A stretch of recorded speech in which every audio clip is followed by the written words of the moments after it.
Hello everyone, Namaste. I'm glad to be back with another episode of RightCast. I am your host Icha Pandey. Today we have an esteemed guest, Mr. Jackson Subedi sir, International Recruitment Manager, Elmhurst University.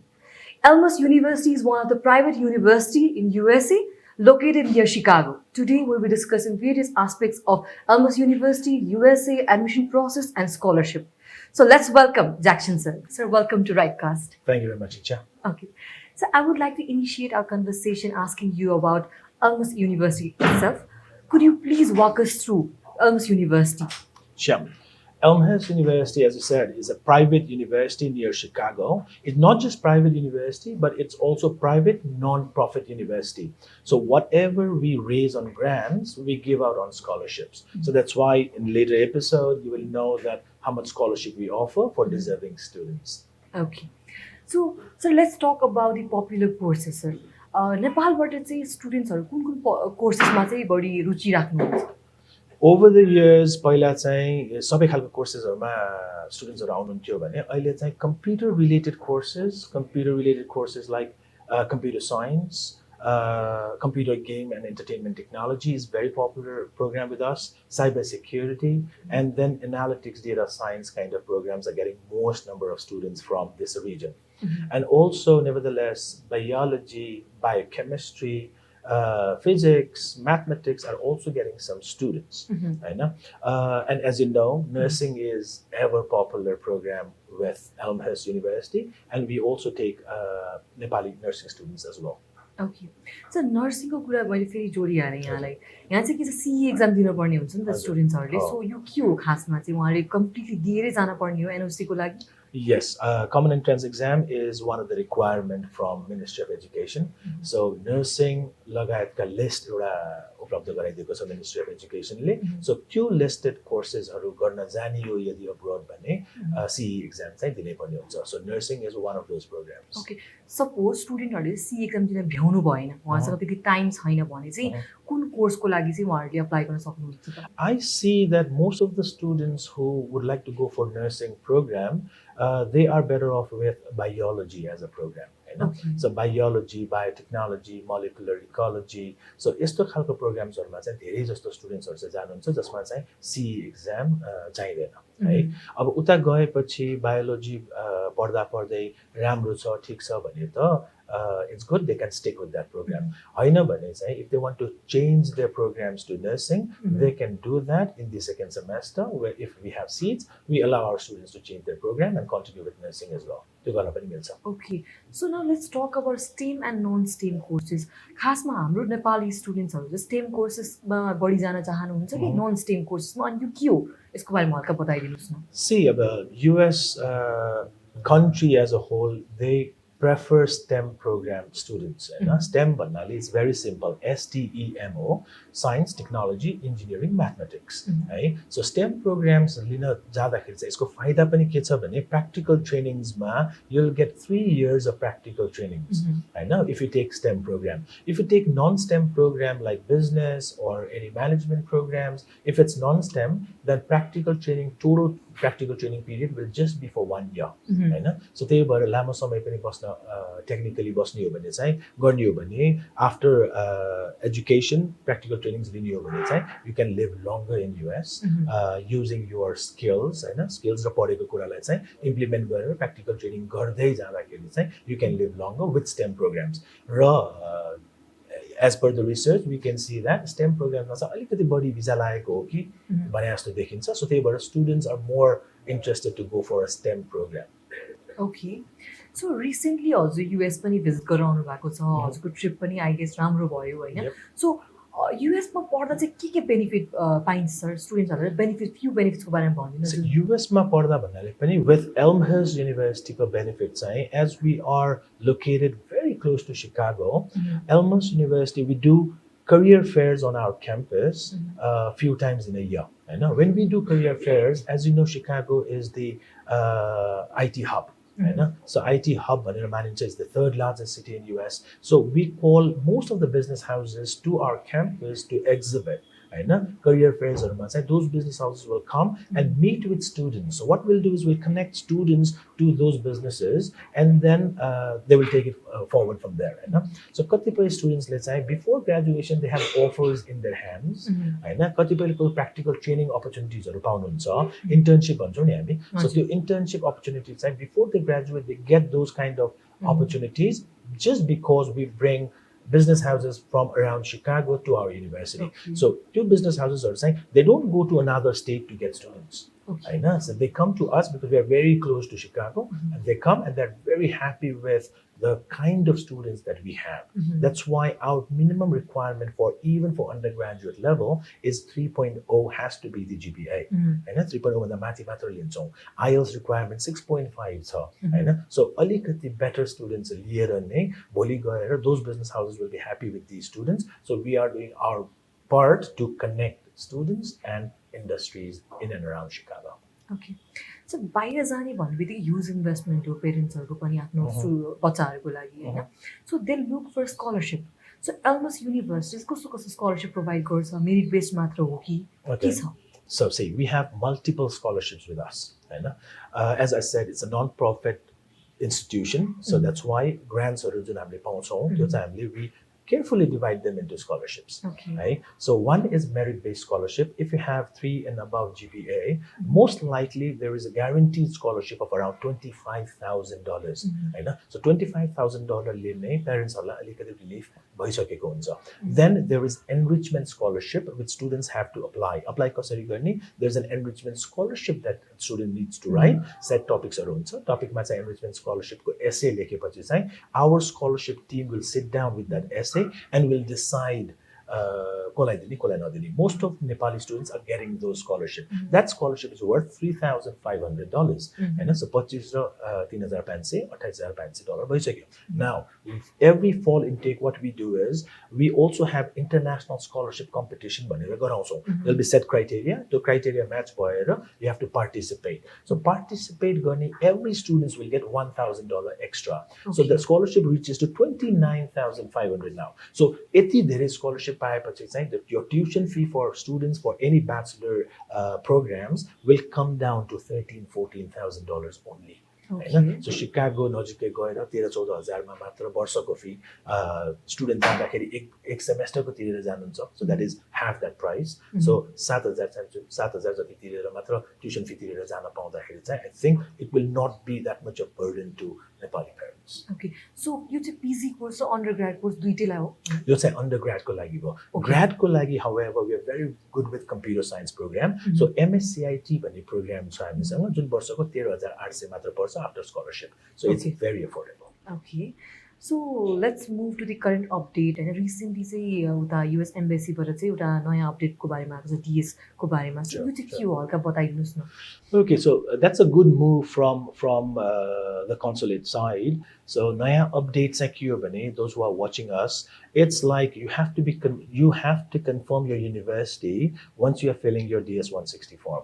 Right? So let's say if you want to change your university, then you will be asked to fill up another DS 160. The interview ma जाँदाखेरि चाहिँ दुईटै DS 160 को barcode लिएर दुईटै DS 160 confirmation लिएर जानुपर्ने हुन्छ, which will not look good from the part of officer. So त्यही भएर जुन university को I-20 request गर्नु भएको छ, please be sure you can research about 10 different universities, no problem.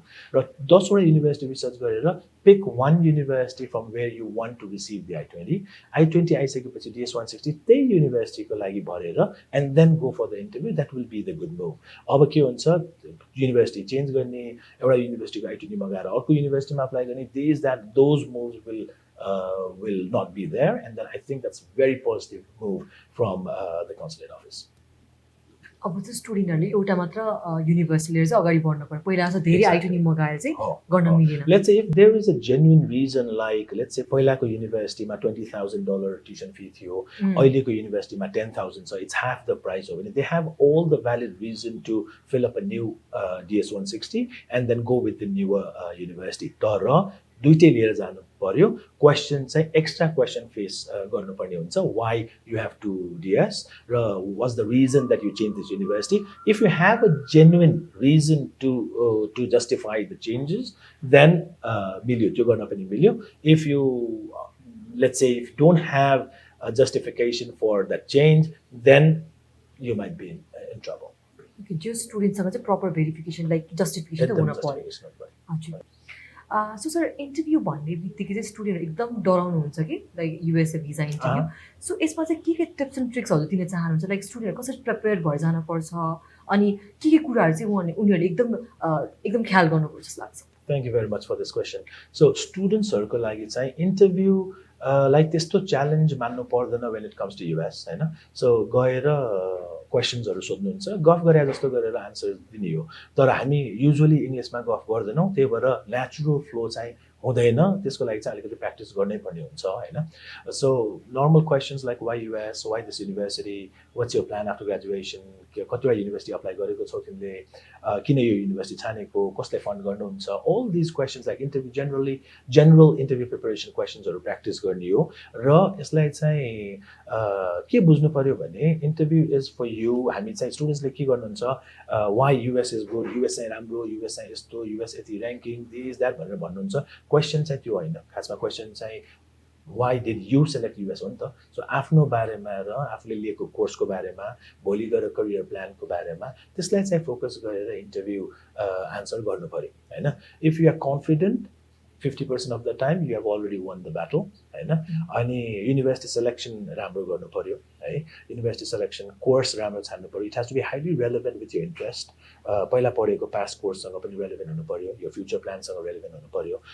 Each and every answer should give a sense that you are coming back to our home country after your education हैन. So त्यो सबै पोइन्ट्सहरुलाई चाहिँ राखेर if you can prepare a good answer कतैबाट लिएको कतैबाट हैन मेमोराइज गरेको आन्सर्सहरु चाहिँ इट डजन्ट वर्क हैन.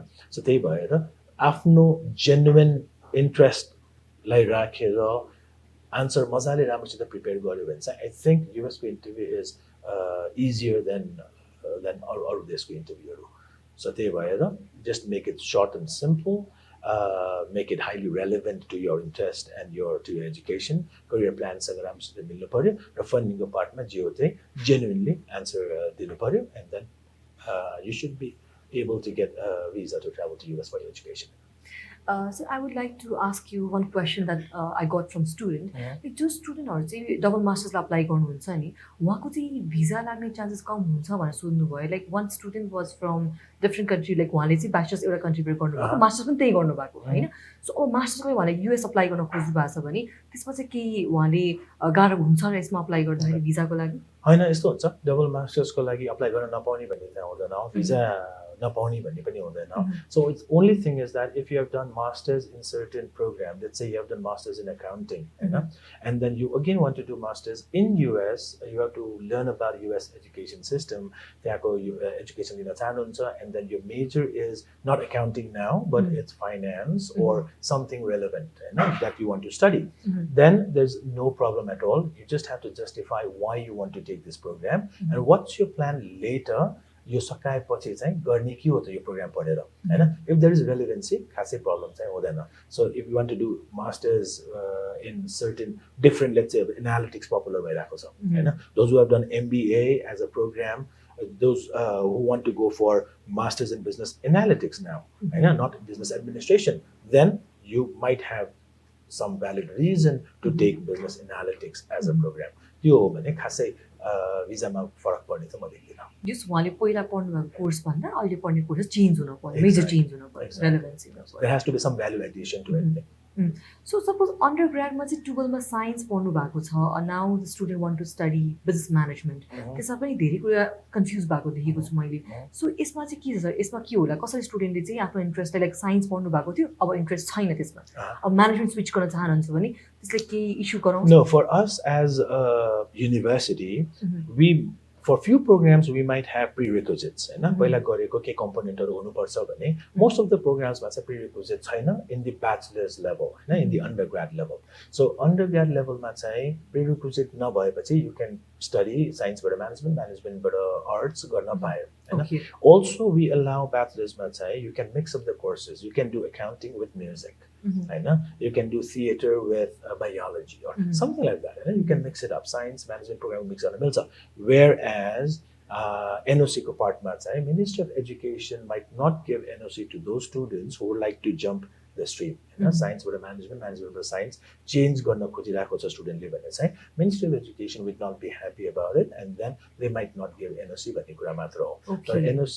you like students require NOC to make the payment to the university हैन को लागि चाहिन्छ भने so NOC लाई पनि ध्यानमा राखेर चाहिँ कोर्स सेलेक्ट गर्नुपर्ने हुन्छ otherwise you not if you don't get NOC you might not just not be able to pay to the university भोलि गएर country exit गर्दाखेरि पनि NOC बारेमा सक्नुहुन्छ नि त एयरपोर्टमा सो त्यसको लागि पनि you have to stay under rules and regulations follow गरेर चाहिँ कोर्स सेलेक्ट गर्नुपर्ने हुन्छ okay now let's talk about gap हैन अन्डरग्रेडले चाहिँ कति इयर्स अफ ग्याप एक्सेप्टेड छ एन्ड पीजी को लागि कति इयर्स अफ ग्याप एक्सेप्टेड छ त Okay, very good question. Right? So GAPMA, when it comes to US university, we don't look the gap. But there is no any written criteria that this many years are not accepted by China. But what we do is when we make decision, if there is a long period of gap, Boligara visa officer like convince garna चाहिँ genuine student हो भनेर convince गर्नलाई चाहिँ गाह्रो होला नि त हैन ग्याप छ भने सो त्यो पार्टले चाहिँ धेरै 4 5 6 वर्षको ग्याप छ भने चाहिँ will be reluctant to give out the I-20s हैन तर criteria wise if student is convincing enough they have written a statement of purpose saying that because of this reason they have this gap they're very interested in studying with us or त्यस्तो खालको clear explanation छ भने चाहिँ gap really does not matter with the university तर visa officer लाई भोलि गएर convince गर्ने part still remains there र if they get a question then they should be ready to answer to the visa officer why they have that gap and how they are a genuine student for the country भनेपछि like कति इयर्सको छ भने चाहिँ matter गर्न चाहिँ गर्दैन तर justify चाहिँ गर्न सक्नु यस जस्टिफाई गर्न सक्नुभयो भने डबल मास्टर्सको लागि होस् सिंगल मास्टर्सको लागि होस् या ब्याचलर्सको लागि होस् जस्टिफाई हुन सक्छ भने चाहिँ gap really does not matter okay sir अब कुरा गरौँ सिपिटी र ओपिटी को बारेमा कतिजना चाहिँ यसको बारेमा कन्फ्युज हुनुहुन्छ कि सिपिटी भनेको के हो ओपिटी भनेको के हो सो यसको बारेमा हल्का बताइदिनुहोस् न okay so both are practical trainings and CPT is curricular practical training and OPT is optional practical training now पर्दा पर्दै bachelor's or master's पर्दा पर्दै तपाईले गर्न पाउने practical training भनेको चाहिँ we call it CPT हैन after your course curriculum you are allowed if it's a STEM program you're allowed to do 2 more years of practical training that's OPT अनि bachelor's मा पनि master's मा पनि same नै रहन्छ so it's like internship भन्छौं हामी यतातिर चाहिँ त्यहाँ चाहिँ practical training भन्छौं so CPT OPT are valid for let's say 3 years for STEM program and 1 year for non-STEM program. All right, now let's talk about the accommodation. Does Elmhurst University provide accommodation to the students or not? Yes, we do have on-campus housing with meal plan, right? Room and board service bhanchau hami. So we do have that for our students. Undergrad pani, grad lai pani, we have housing. But what we do is, as we are very close to Chicago, we do not have any mandatory part, like mandatory component China, so that we don't force students to live on campus. They can decide for themselves. So if undergrad students, they're 18 years and above, they can decide if they want to live on campus or not. So from day one, we'll allow them to live out of campus. And a master's student, as we'll have twice a week classes, our master students, they live in Chicago downtown and they study at Elmhurst. It's just 30 minutes train ride from downtown to our campus. So त्यो जाने आउने चाहिँ गर्नुहुन्छ हप्ताको 2-3 दिन जहिले class हुन्छ त्यति बेला चाहिँ जानुहुन्छ आउनुहुन्छ अरु बेला चाहिँ शिकागो डाउनटाउन नै बसेर आफ्नो स्टडीज पुरा गर्नुहुन्छ So as students go to the new country, they're really confused होइन सबै कुराहरू चाहिँ अब आफै म्यानेज गर्न पर्ने हुन्छ. So what is the extra activities Elmhurst University is doing for the international student for their well-being? Okay, so international students, like I said, we have a department, a separate department that's international student service. होइन? So what we do is not just studentलाई भोलि गएर जब कसरी apply गर्ने after education or कसरी apply गरिन्छ CV भने के हो, all these things our international student service will help our international students. They help them write a CV, they help them write a cover letter. What is a good cover letter when you apply for a job, कस्तो खालको cover letter लेख्ने, so त्यो सबै क्लासेसहरु हुन्छ हैन. If student is, let's say, feeling lonely about traveling for miles from Nepal to the US, त्यस्तो हो भने we have sessions, we have counseling sessions, we have different clubs and activities going on. So student ले आफुलाई पनि त्यो clubs activities हरुमा चाहिँ involve गराउनु पर्यो हैन, so that they don't have that much free time or they will get engaged. So every opportunity मा चाहिँ they will learn something भन्ने कुरा चाहिँ student ले विचार गर्नु पर्यो के हैन. So they have to visit international student more often, त्यहाँ कुरा गर्नु पर्यो, fairs हरु हुन्छ, there will be let's say clubs and activities. For example, दिने हो भने we celebrated Dashain, we celebrated Tihar, Holi पनि हुन्छ, सबै चीज भइरहेको हुन्छ क्याम्पसमा हैन. So आफू जति एक्टिभ भइन्छ त्यति नेटवर्क बन्छ हैन, सोशल नेटवर्क, अनि त्यति नै बढी कुरा सिकिन्छ जस्तो लाग्छ. That is what we help international student service help our international students to participate, and then we have plenty of activities happening. We have more than 400 plus activities. 365 दिनमा 400 activity हुन्छ भने every day there is something or the other happening around campus. Okay, as we wrap up, I would like to ask you the last question. Any one piece of advice you would like to give to the aspiring students who are planning to apply to USA? Okay, those students, those who are planning to apply to USA, I want you to carefully select your university and the program that you are planning to study.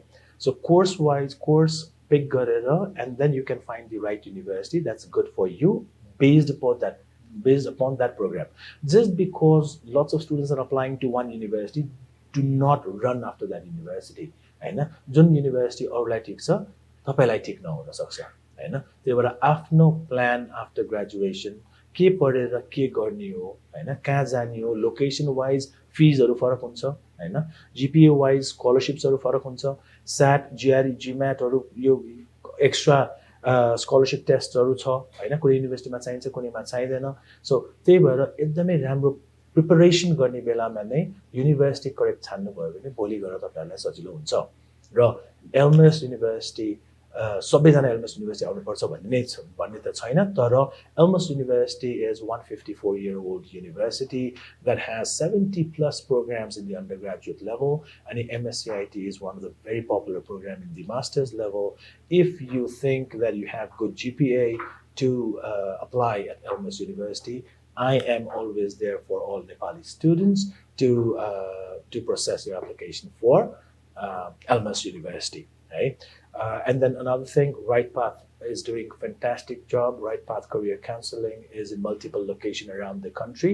So you come and meet the expert counselors here who will help you guys find the right university. So Antima, I wish you guys all the very best. If it's US that you are looking for, then trust me, it's the very good country and you will be very happy to get education from the USA. Thank you very much. Thank you, Icha, for making me the guest today. And thank you to the whole Right Path Career Counseling team for having me today. Thank you. Thank you so much, sir, for providing such insightful information. Thank you.